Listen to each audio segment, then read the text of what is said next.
আপনারা একটা কথা মাথায় ভালোভাবে ঢুকিয়ে রাখেন।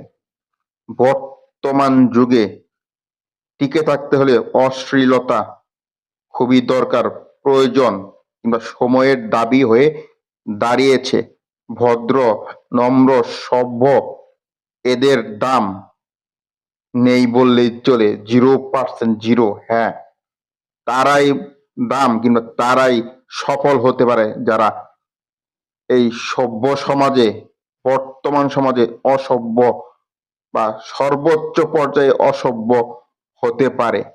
যেমন মডেল, বাংলাদেশের নায়ক নায়িকাদের অবস্থা দেখলেই বুঝবেন। অবশ্যই তা দেখতে যদি চান কিংবা আমার কথায় আমি যেগুলো বললাম সেগুলো যদি সত্যতা যাচাই করবার চান, তবে অবশ্যই একবার হলেও সোশ্যাল মিডিয়াগুলোতে আপনারা ঘুরে আসেন, দেখবেন আমি সত্য বলেছি নাকি মিথ্যা, নাকি বানোয়াট বলেছি, আমি যৌক্তিক কথা বলেছি নাকি অযৌক্তিক কথা বলেছি।